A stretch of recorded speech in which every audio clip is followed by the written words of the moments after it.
to. I understand certain people have been wanting me to tell a little story about my life, and this is a small excerpt of my life. I've been trying to think about what particular thing to say, and because my life itself is not the Disney or Walt Disney kind of thing. It's more like a PG-13 or R or NG-17, as my wife puts it. I ain't said But this nothing. is one story which happened to me, which really ain't a story, actually happened. It's about the first time I had a gun pulled on me. I was about 16 going on 17 in January of 71. This particular day, it was, I guess it was about 3:30, 4 o'clock or so in the afternoon, and my mother had a taste for some McDonald's and asked me and my sister if we wanted some McDonald's. And, oh yeah, we were ready for her. So she asked me to go get some. And I walked up or through this area, which I walked before, to McDonald's. And it was walking through what we call Old Wells, or part of Ida B. Wells. They're row houses. And as I was walking through there, I went to McDonald's and ordered the food and came out with 2 bags of McDonald's.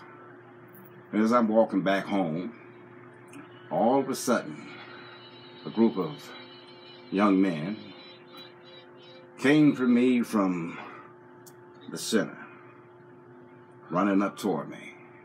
And another came from this group running this way to my left, and then to my right.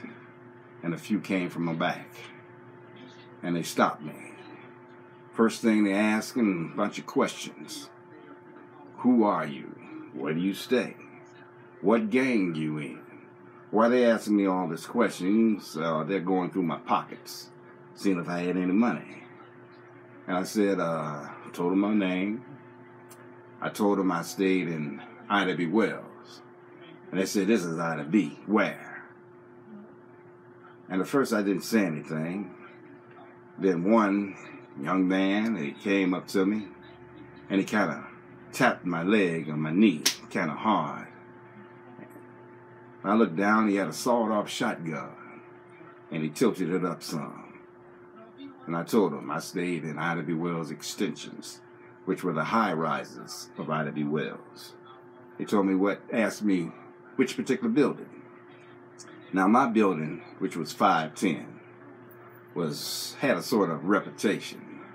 Some of the toughest cats, the toughest dudes, gang leaders, they lived in that building, and they were known. Some of the buildings had certain names. Like 514, which is a building adjacent from mine, they were called the Sweet Building. Not that they were gay or nothing, but that's what they were called. My building, like I said, was called 510, the Big Building, because it was known, like I said. So when I told him that, he said, okay. And like I said, they asked me what gang I was in. I told them I wasn't in any gang. So they said, look, we're having a meeting on such and such a time at the fort. Now the fort was a building which was once a movie theater. Now it was operated and owned by the leader of the Blackstone Rangers, which was Jeff Fort. Now the Blackstone Rangers was a major gang in Chicago back in the 60s and 70s. And at that time they had many names and started off as the Blackstone Rangers, Black Peach Stone Rangers.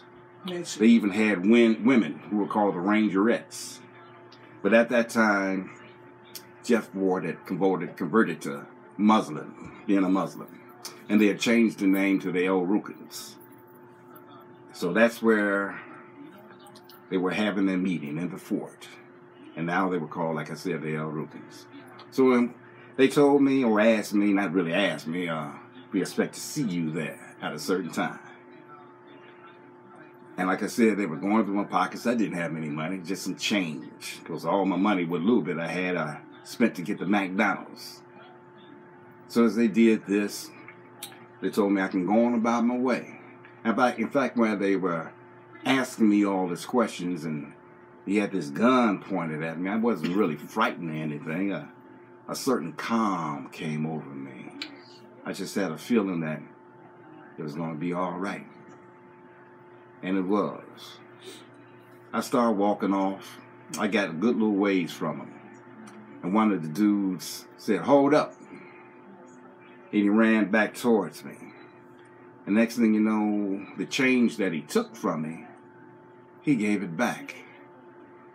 I took the little money. In fact, it was just some change, like I said. And some of it fell on the ground, which really was snow covered. Like I said, it was in January.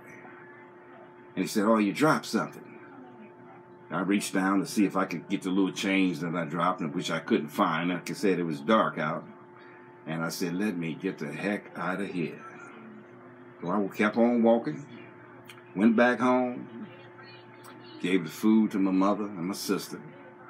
And I never told my mother what happened because I didn't want her to be worried or upset. And I didn't tell my sister until many, many years later about what went down. But like I said, that's just a little thing that happened to me growing up as a teenager, living in the area that I lived in at that time. And like I said before, that was the first time a gun was pulled on me. And believe me, it was not to be the last time. But that was the first. And that's just a little something that happened to me. Like I said, I was 16. It was about a week before my 17th birthday. I was glad I was able to see my 17th birthday. But that's a little something that went down with me. I told my friends about it at that time. And they said, "Man, you was lucky to get out of that situation." Like I had said, they had me surrounded. Wasn't nowhere to go. And they had it well coordinated. I wasn't going any place. But like I said, everything went well. And I was able to go on my journey and get back home safely. And that's all that matters. Well, thank you for listening to this small little excerpt of my life that happened way back when. And I thank you all. And also thank you for the prayers that you gave my daughter. She's doing much, much better. And that's all because of your prayers. And I appreciate it. Thank you. And I see you later now. Bye.